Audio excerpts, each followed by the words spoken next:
My wedding had 12 empty chairs, and my mother's last text said, "Calm down. You'll be fine alone." At first, I thought my family had abandoned me. Then I found a fake bank transfer with my name on it.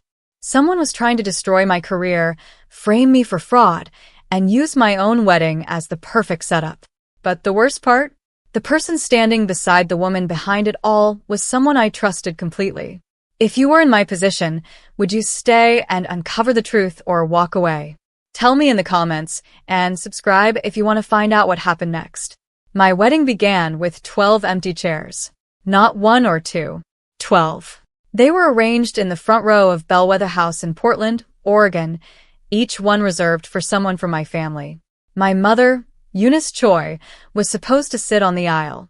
At 3:17 p.m., 43 minutes before I was supposed to walk down the aisle, I checked my phone for the 10th time. There was one new message from my mother. "Calm down. You'll be fine alone."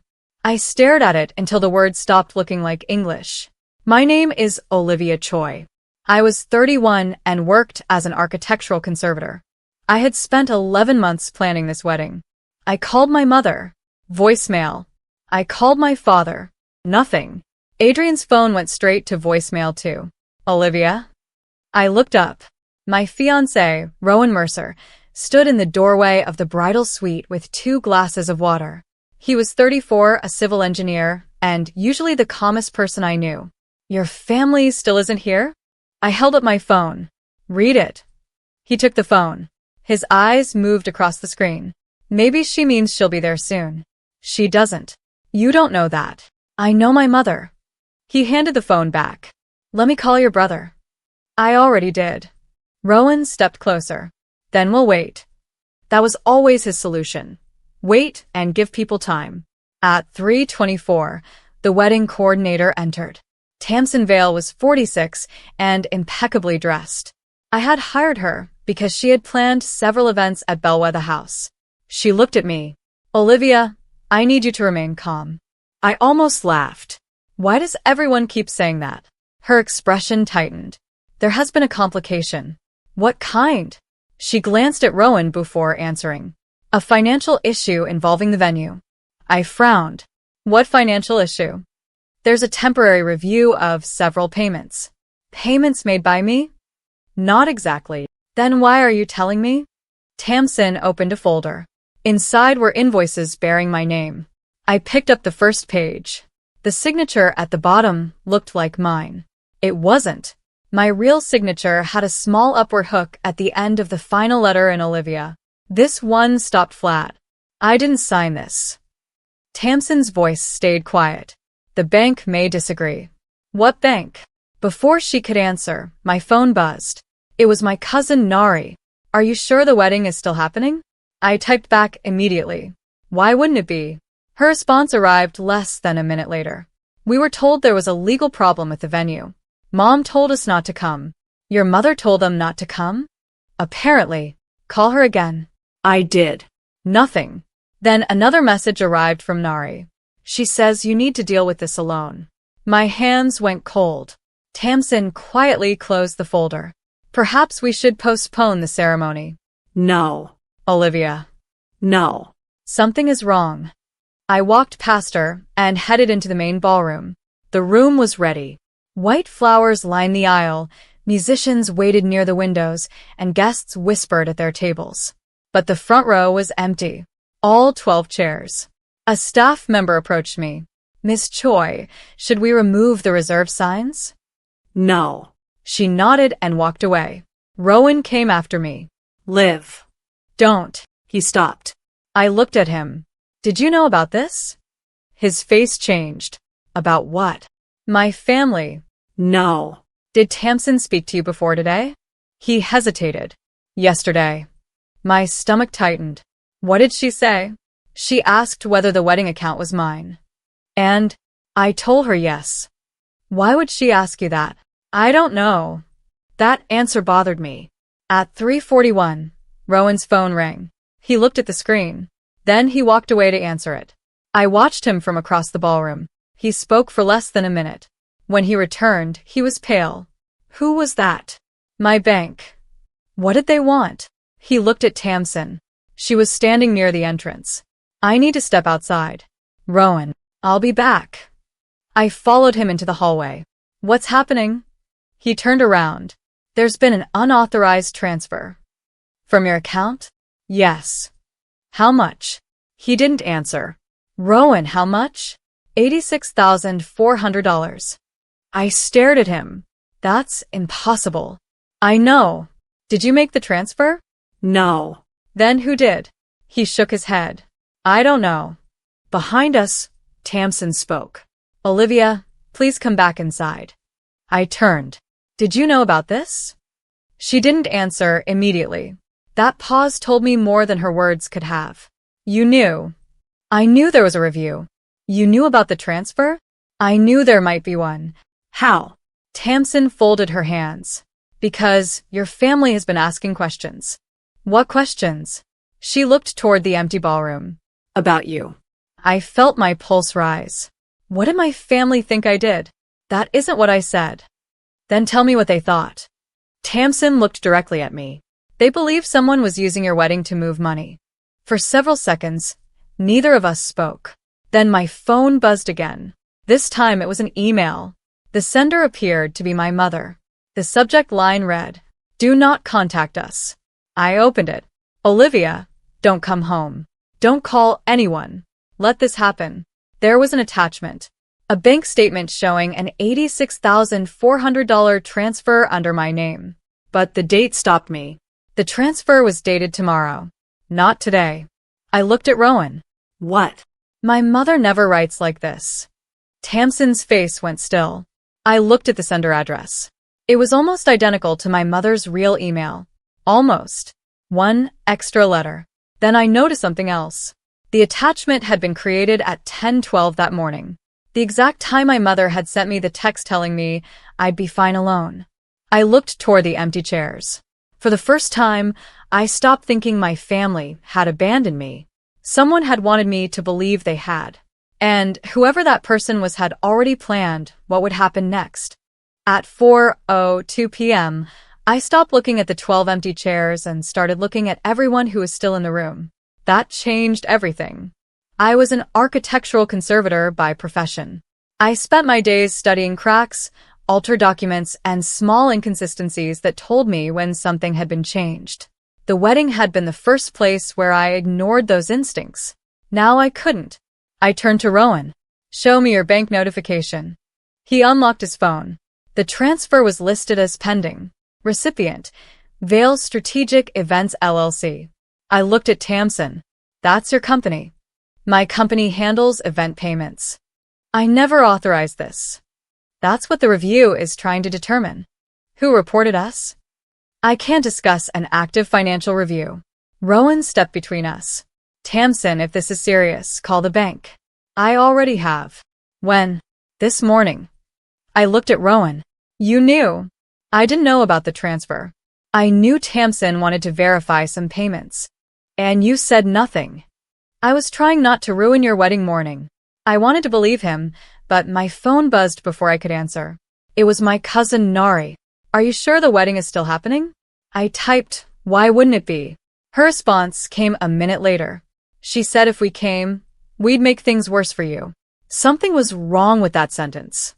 My mother could be stubborn and controlling when she thought she was protecting someone, but she would never willingly leave me alone on my wedding day without an explanation. Unless she was afraid. I walked back into the bridal suite and searched my mother's real email. Nothing. Then I checked our old messages. 3 weeks earlier, she had asked, who has access to your professional inspection files? I had replied, just me and the firm server. Why? Her answer, just making sure. 2 weeks earlier, Mom, is Bellwether buying the old Hawthorne Theater? Me, they're considering it. Why? Mom, don't sign anything for them. Now I understood why that message had bothered me. I opened the fake email again.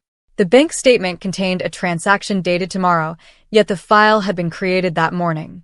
Someone had manufactured evidence before the supposed crime happened. Then I noticed a second attachment. A scanned document. It was my professional inspection of the Hawthorne Theater. The document said the building was structurally safe for renovation. That wasn't my report. My actual report had recommended restrictions because of severe damage to the eastern support structure. Someone had altered my findings. A knock came at the door. It was Tamsin. Olivia, we need to discuss the ceremony. No. She frowned. I beg your pardon? The ceremony is continuing. Your family isn't here. I noticed. Your fiancé is involved in a financial investigation. I noticed that too. She lowered her voice. If those documents become public, your professional license could be questioned. I stared at her. How do you know that? Silence. She had made a mistake. I know about every major contract involving this property. Then you knew I rejected the Hawthorne Theater deal. Yes. Why? Because you said the building wasn't safe. I was right. Her expression hardened. That is still being disputed. By whom? The investors. Who are they? Tamsin reached for the folder. This conversation is over. No. She looked at me. Olivia, I am trying to protect you. Then tell me why someone forged my report. Her hand stopped. I grabbed my phone. I'm calling the police. Don't. The word came too quickly. I stared at her. Why not? Because you don't know what you're accusing people of. Exactly. So I'll let them investigate. She stepped closer. If you call them now, your wedding becomes a crime scene. It already is. Tamsin left the room. I followed her through the service corridor. She reached a locked office and pulled out a key. Before she entered, her phone rang. I stayed behind a catering cart. I heard only one side of the conversation. She found the altered report. A pause. No, she doesn't know about the ledger. My heart stopped. Tamsin looked around. I ducked lower. Then she said, her father has it. The ledger. My father. Those were two things that had nothing to do with my wedding.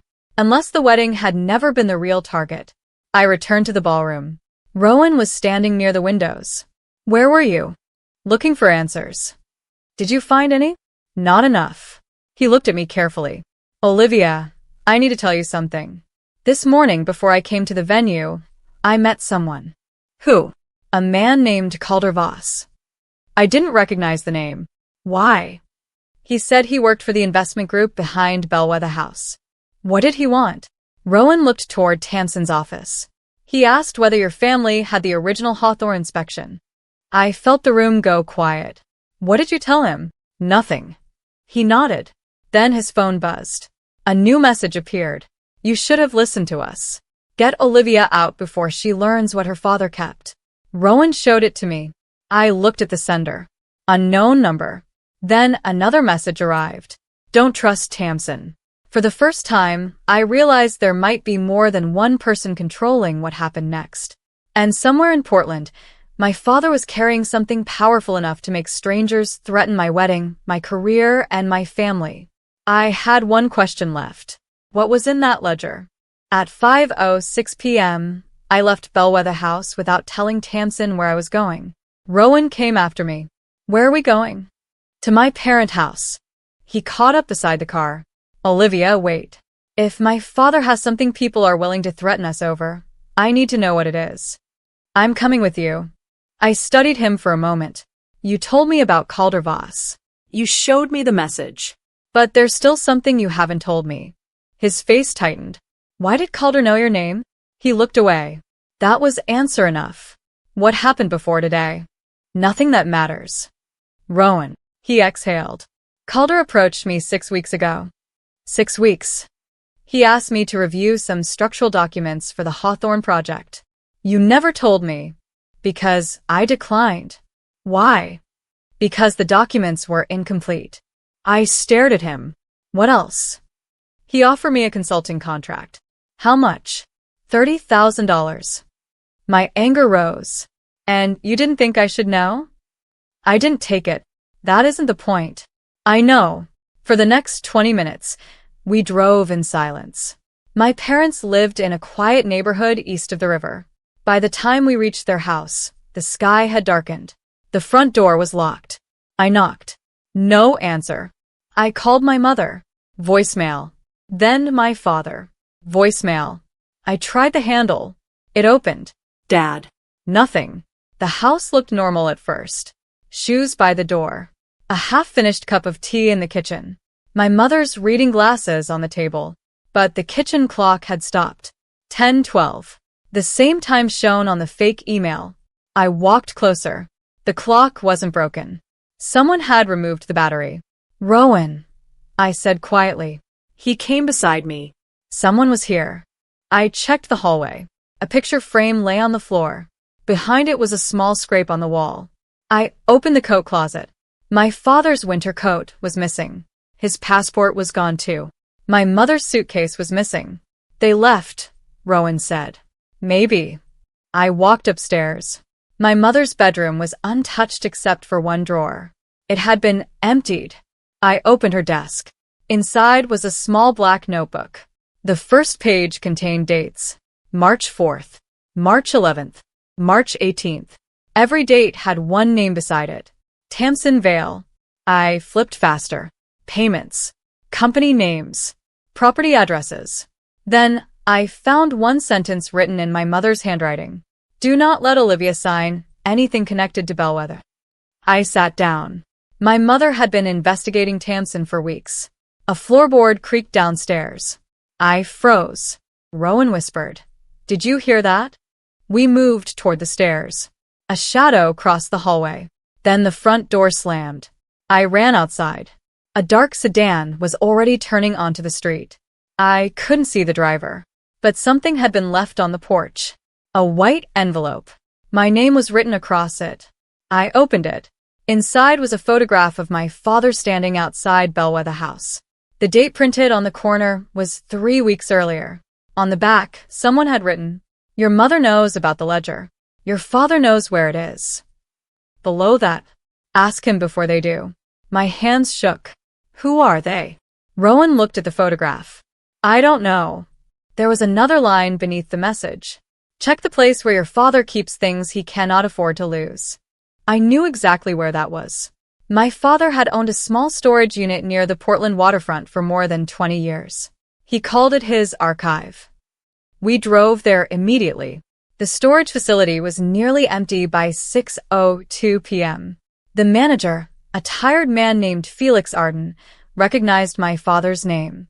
He was here this morning. With my mother? Felix shook his head. Your father came alone. Did he say where he was going? No. Did he leave anything? Felix hesitated. Then he pulled a key from a drawer. He told me if you came, I should give you this. I stared at the key. Why didn't he tell me himself? Felix shrugged. Your father said you would understand later. The key opened unit 418. The same number. My wedding table. I looked at Rowan. That's not a coincidence. Inside the unit were boxes of old family documents, architectural drawings, photographs, and my father's personal files. Nothing looked disturbed. Then I saw a metal cabinet at the back. It was locked. The key opened it. Inside was a blue folder. The first document was a transfer ledger. I turned the page. Bellwether House. Vale Strategic Events. Hawthorne Theater. Payments moved through all three. But there was something I hadn't expected. My father's name appeared beside several transactions. I stopped breathing. The next page showed a transfer of $250,000. Recipient, Choi Preservation Consulting. My father's company. I had never heard of that account.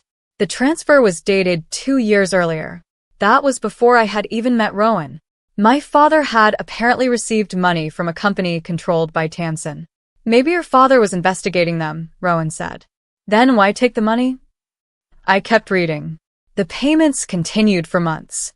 Then, beside one transaction, my father had written a note. Returned in full. Every payment had been returned, except one. $86,400. The exact amount transferred from Rowan's account today. But the recipient was not Vale Strategic Events. It was an account registered under my name. This is impossible. Rowan looked at me. Your father may have been using your identity. I snapped the folder shut. No. I'm not accusing him. It sounds like you are. I'm saying we need to understand it.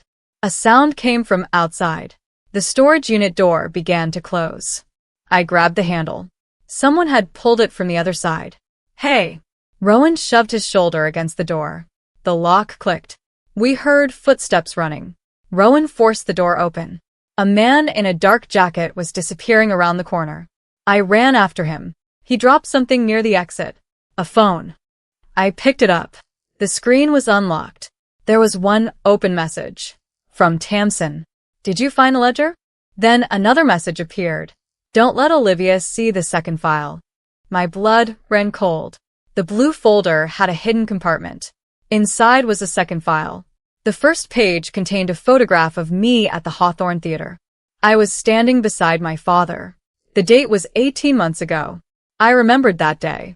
My father had told me he wanted to show me an old building he thought I would love. I had believed him. The next page was a contract. My name was on it. My signature was there. And this time it was real. I read the first sentence. Then I read it again. I had apparently agreed to become the legal owner of the Hawthorne Theater, but I had never signed that contract. The signature had been copied from another document. Someone had taken my real signature and used it without permission. At the bottom of the contract was a clause that made my hands go numb. If the building was sold after an unfavorable inspection, I would personally assume liability for any undisclosed structural defects. My father had not been hiding a ledger. He had been hiding a trap. And somehow, my name had been placed inside it 18 months before my wedding was ever planned. At 7:14 p.m., I stopped reading the contract because my hands were shaking too badly to hold the paper. The storage unit suddenly felt too small. Olivia, Rowan said, put it down. My name is on this. I never signed it. This was 18 months ago. I didn't even know Bellwether was connected to the Hawthorne Theater. Rowan took the document carefully. Then someone used her signature. That's what everyone keeps saying. The signature was mine, down to the pressure and spacing. Then I noticed the witness line. My mother's name was written underneath it. Mom witnessed this. Before he could answer, the phone vibrated. Leave the folder. Take Olivia home. Rowan looked at me. I looked at the phone. I opened the message history. Most of it had been deleted, but one conversation remained. The contact was saved as CV. Calder Voss. The wedding is the cleanest way. Make her believe the family abandoned her. Once she panics, she will sign whatever is put in front of her. My stomach dropped. The money was bait. They wanted me frightened enough to sign something. What do they need my signature for? The theater. They need you to accept liability. And then, if the building is sold and something goes wrong, the responsibility comes back to you. You have until 8 o'clock. Until 8 for what? A second message appeared. Your mother will explain. I stared at the screen. My mother. They had her. I called her number. This time someone answered. I heard breathing. Mom. Silence. Mom, say something. Her voice finally came. Olivia, listen carefully. Where are you? Don't come looking for me. Who has you? That's not important. Your father made a mistake. What mistake? He trusted the wrong person. My mother continued. The contract in the blue folder is not the original. What? It was created from an older agreement. Then why is your signature on it? Because I signed a family authorization for your father's company years ago. What does Dad's company have to do with Tamsin? Everything. I called back. No answer. She's alive. For now. We left the storage facility and drove to my father's office. It was located above a small restoration workshop near the river. The building was dark, and the front door was unlocked. Inside, someone had searched the office. Documents covered the floor. Then I saw a red folder. My father had written Olivia on it. Inside was a letter. Liv, if you found this, I failed to keep you away from the Hawthorne project. I need you to know that I never sold your name. I borrowed it. I read the sentence twice. Borrowed my name? Rowan stood behind me. I continued. I used her identity on one preliminary preservation filing because I believed the project would be legitimate. Tamsin convinced me that she needed a young conservator attached to the proposal. I never authorized the final documents. My anger turned cold. Even if he thought he was protecting me, he had created the opening Tamsin needed. The letter continued. When I discovered the financial arrangement, I tried to withdraw. By then, the documents had already been altered. The next page contained a list of names. Tamsin Vale, Calder Voss, 3 investors, and one name I recognized, Rowan Mercer. He had gone completely still. What is your name doing here? I don't know. You told me you met Calder 6 weeks ago and declined his contract. Then why are you listed as an investor contact? He took the paper. His face changed. I've never seen this. You expect me to believe that? Yes. I stepped away. For the first time, I didn't know whether Rowan was helping me or was another piece of the trap. He looked at me. Olivia, I swear to you, I didn't know. My phone rang. Unknown number. I answered. A man's voice said, You found the red folder. Who are you? You've been asking the wrong questions. Where is my mother? Safe. Put her on. No. What do you want? We want the original ledger. You already have documents. We don't have the one that matters. What's in it? The names of everyone who received the money. Why don't you take it? Because it is encrypted. The man continued. Your father was smart enough to encrypt the ledger. Your mother knows the password. Then why are you talking to me? Because your mother refuses to give us the password. So you're threatening me? No. We're offering you a choice. What choice? Bring the ledger to Hawthorne Theater before 8. And if I don't, you'll receive proof that your mother is alive. The line went dead. I checked the clock. 7:41. We had 19 minutes. At the bottom of my father's letter, he had written 4 numbers. 4-1-8-7. Rowan looked at me. What? The number on the wedding table was 418. And the last number?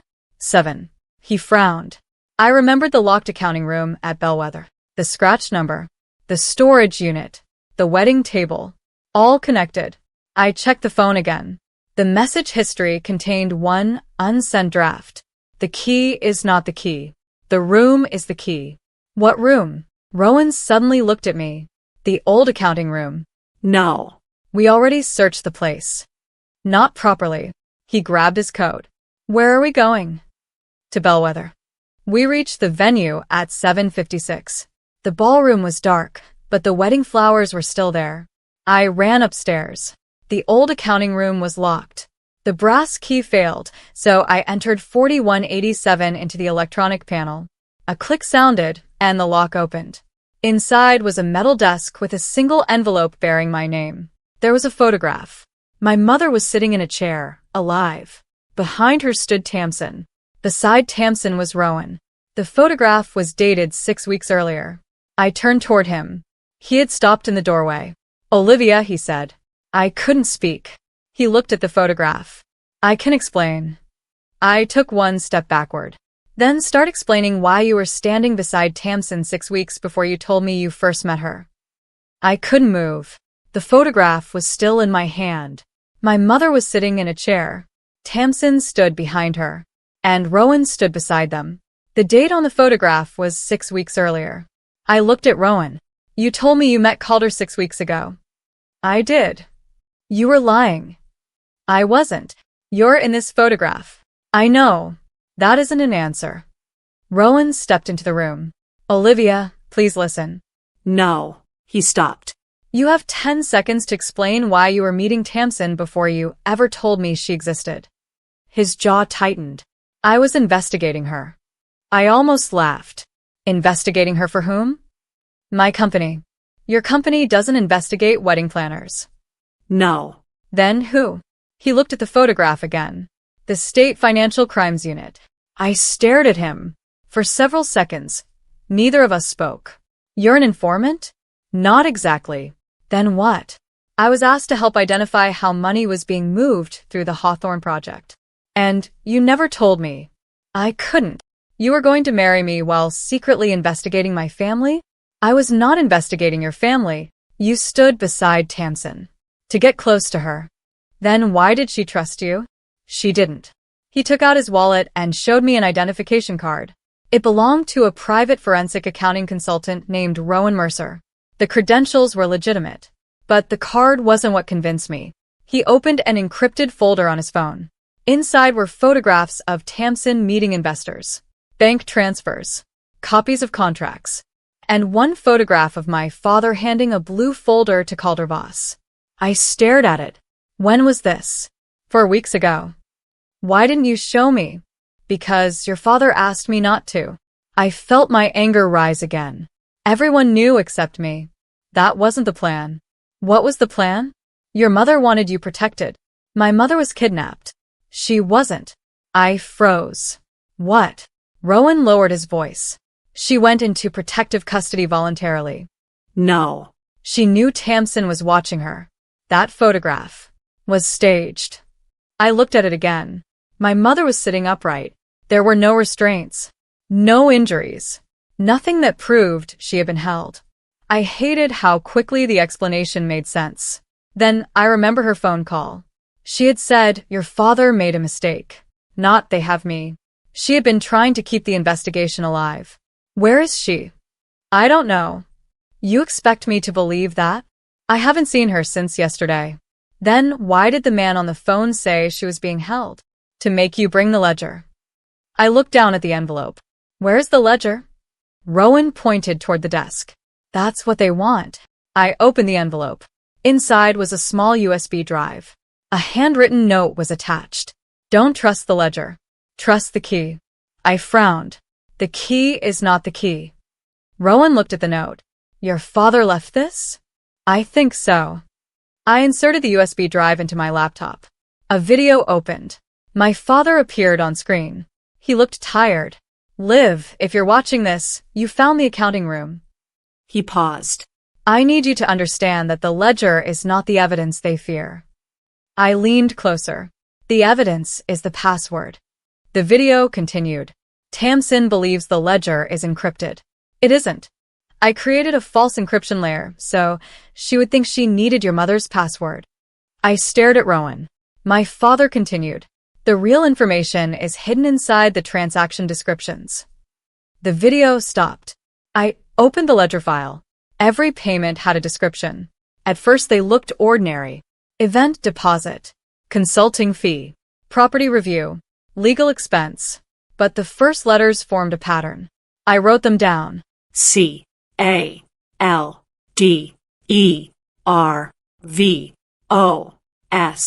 Calder Voss. Rowan nodded. The descriptions contained names. I kept going. The next sequence spelled another name. Then another. 23 names. Investors. Bank officers. Accountants. A city official. And finally, Tamsin Vale. I scrolled further. There was one last entry. Olivia Choi. I froze. What? My name appeared beside a payment of $86,400. But the transaction wasn't from Rowan's account. It was a transfer from Tamsin's private company. And the destination wasn't my account. It was an escrow account belonging to Hawthorne Theater. The transaction had never happened. It had been created as evidence. They were going to make it look like you received the money, Rowan said. And then blame me for the theater. He nodded. Exactly. A sound came from the hallway. We both turned. Footsteps. Someone was approaching. Rowan reached for the door. Stay behind me. The door opened. Mara Vey walked in. I recognized her from the storage room. You're the woman in the photograph. She nodded. My name is actually Mara Vey. Who are you really? She looked at Rowan, then at me. I'm the person who has been trying to keep your mother alive. I stared at her. My mother is alive? Yes. Where? Safe. Everybody keeps saying that. Because she is. Mara closed the door. Tamsin doesn't know where she is. Then why did she think she could use my mother against me? Because Tamsin doesn't know how much we have. Who is we? Your mother. Your father. Me. Rowan. And the prosecutor. I looked at Rowan. You all planned this? Not the wedding, he said. Mara shook her head. The wedding was Tamsin's idea. That sentence made me pause. Why? She needed a public event connected to your name. Mara opened another folder. Inside were venue contracts. Tamsin had booked additional security cameras for my wedding. She had arranged for several financial documents to be delivered that morning. She had also created a fake legal notice designed to scare my family away. She wanted everyone gone, Mara said. Why? Because she needed you isolated. I remembered my mother's text. Calm down. You'll be fine alone. It wasn't abandonment. It was part of the counterplan. But then another question surfaced. If my mother knew about all this, why didn't she tell me? Mara's expression changed. Because there was one person she couldn't be sure about. I looked at Rowan. He didn't react. Who? Mara said nothing. Then my phone rang. It was my mother. I answered immediately. Mom. Her voice was quiet. Olivia. Are you safe? Yes. Where are you? I can't tell you. Everyone lied to me. I know. Did you know Rowan was investigating Tamsin? A long pause. Yes. My chest tightened. Did Dad know? Yes. And you expected me to walk into my own wedding without knowing anything? No. Then why? Because if you knew, Tamsin would know. I closed my eyes. My mother continued. There is someone inside the investigation who has been giving Tamsin information. Mara looked at Rowan. I saw the change in his face. Who? My mother's voice became urgent. That's why you cannot trust anyone who tells you this case is under control. The call ended. Then the lights went out. The entire building went dark. Rowan grabbed my arm. Stay here. No. Olivia. A crash came from downstairs. Someone had entered Bellwether House. Mara pulled a small flashlight from her bag. We have to move. Where? Back entrance. We ran through the corridor. Halfway down the stairs, a figure appeared below us. Tamsin. She wasn't alone. A man stood beside her. I recognized him immediately. Calder Voss. He looked up. You found the ledger. Rowan stepped in front of me. Calder smiled. You should have stayed out of this. Then he looked at me. You really thought your mother was protecting you? I said nothing. He raised a phone. On the screen was a live video. My mother was sitting in a room somewhere. She looked directly at the camera. But this time, there was something different in her expression. Fear. Real fear. Calder smiled. Give me the drive. I held it tighter. Or what? He glanced at Tamsin. She took one step forward. You don't understand what happens if you keep it. I looked at Rowan. Then Mara. Then the screen showing my mother. For the first time all day, I knew exactly what I had to do. I held up the USB drive. Fine. Everyone went still. I'll give you the evidence. Tamsin smiled. But first, I said, you need to tell me why my mother is looking at the camera like she's trying to warn me. Tamsin's smile disappeared. And behind her, someone quietly locked the ballroom doors. At 8:19 p.m., the ballroom doors locked behind us. I was still holding the USB drive. Calder stood near the staircase. Tamsin was beside him. Mara had moved to my left, and Rowan stood between me and them. On Calder's phone, my mother was still on camera. Give me the drive, Calder said. First, tell me who is holding my mother. Tamsin answered. No one. Then why is she in a locked room? She's under protection. I looked at the screen. My mother raised her left hand and touched her wedding ring twice. I remembered what that meant. When she wanted to warn me without speaking, she tapped her ring twice. Then she looked down. There was a small black object on the table beside her. A recorder. She wasn't asking me to rescue her. She was telling me to make them talk. I slipped the USB drive into my pocket. Fine, I said. Let's talk. Mara raised her phone. I have been recording since you entered. Tamsin's expression changed. You wouldn't. I already did. I stepped closer. Let's start with the Hawthorne Theater. Who created the false inspection? Tamsin said, you did. No. You altered my report. Prove it. I pulled out my phone. The original report was stored on my firm server. It had a digital timestamp and clearly stated that the eastern support structure required reinforcement. I showed it to Calder. He didn't look surprised. That told me everything. You knew the building was unsafe. He said nothing. You were going to sell it anyway. Tamsin stepped forward. Stop pretending you're an investigator. No. I'm the person whose name you tried to put on the liability. I turned toward her. You didn't need me to receive the money. You needed my name to receive the blame. Her face hardened. You should learn when to look away. You picked the wrong person. Calder suddenly grabbed my wrist. Rowan moved instantly. Let her go. Calder released me. Then a voice came through the ballroom speakers. That's enough. Everyone froze. My mother's voice. You have been recorded, she said. Tamsin looked around. What did you do? Olivia, my mother continued, they've been trying to make you believe you were alone. You were never alone. Another voice followed.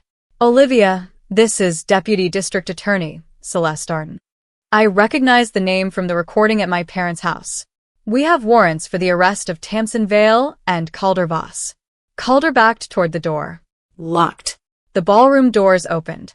2 officers entered. Behind them was my father. I ran to him. He hugged me. I'm sorry, he whispered. I pulled back. You borrowed my identity. I know. You lied to me. I know. You put me in danger. His eyes filled with tears. I know. The officers arrested Calder first. Tamsin didn't resist. As they passed me, she stopped. You think you won. I know I did. You have no idea how many people are involved. Celeste stepped forward. We know. Tamsin was taken away. At 9:03 p.m., my mother finally arrived. I ran toward her. You could have told me, I said. I wanted to. You sent me that message. I know. You'll be fine alone. She closed her eyes. I needed Tamsin to believe you were isolated. You hurt me. I know. For hours, I thought you didn't want me. I never stopped wanting you. That was the sentence I needed. Before midnight, Celeste explained what would happen next. The evidence from the ledger would be matched against bank records. The altered inspection would be compared with the original server file. The recordings from the ballroom would be added to the case. Celeste also told me something I had not expected. The $86,400 transfer had never reached my account. It had been created as a false transaction, so investigators would see my name attached to the Hawthorne deal. Tamsin had built a story around me. Now the records were dismantling it. Later, my family sat together in the empty ballroom. My father finally told me the truth. Tamsin had been moving fraudulent payments through Bellwether House for years. Calder Voss connected her with investors who wanted the Hawthorne Theater because of its location. They planned to buy it cheaply, hide the structural problems, raise its value, and sell it. If anything went wrong, my altered inspection would make me responsible. My father discovered the scheme through his preservation business. My mother found the financial records and contacted Celeste. Rowan had been working with the investigation after Calder approached him, and Mara was also part of the operation. The wedding crisis had been Tamsin's idea. She needed me frightened and isolated. My mother had turned that plan against her. At 10:16 p.m., Rowan sat beside me. I owe you another apology. You do. I should have trusted you enough to tell you something. You were undercover. I was still your fiancé. I looked at him. Were you going to marry me? Yes. I believed him, but the secrecy had changed something between us. 3 months later, we ended our engagement. There was no screaming and no revenge. We simply admitted that we could no longer build a marriage on trust we had both damaged. Tamsin was convicted of fraud, forgery, identity theft, and evidence tampering. Calder accepted a plea agreement and testified against other investors. The Hawthorne Theater sale was canceled. The building was eventually transferred to a preservation foundation, and I was asked to lead its restoration. I accepted. A year after my wedding day, Bellwether House held another event. My mother was there. My father sat beside her. Adrian was behind them, complaining about the dessert. I laughed. My mother reached for my hand. Are you okay? I looked around. Yes. And I meant it. My wedding never happened. That day exposed every lie hidden behind my family's silence, Rowan's secrecy, and Tamsin's evidence. I lost a wedding. I lost an engagement. But I gained something more important. I learned to ask questions before accepting a story. I learned that protection can still hurt when it comes without honesty. And I learned that karma doesn't always look like revenge. Tamsin wanted my name destroyed. Instead, her own records destroyed her case. She wanted me isolated. Instead, the investigation brought my family back together. She wanted my career finished. Instead, I became the person trusted to restore the building she tried to profit from. And the 12 empty chairs stopped being a symbol of abandonment. They became the place where I learned that being alone for a few hours is not the same as being alone in the world. That night, my mother had written, "You'll be fine alone." She was wrong about one thing. I wasn't fine because I was alone. I was fine because I finally learned who would stand beside me when the truth came out. And this time, every chair was full. Subscribe for more stories of betrayal, hidden schemes, unexpected twists, and satisfying endings.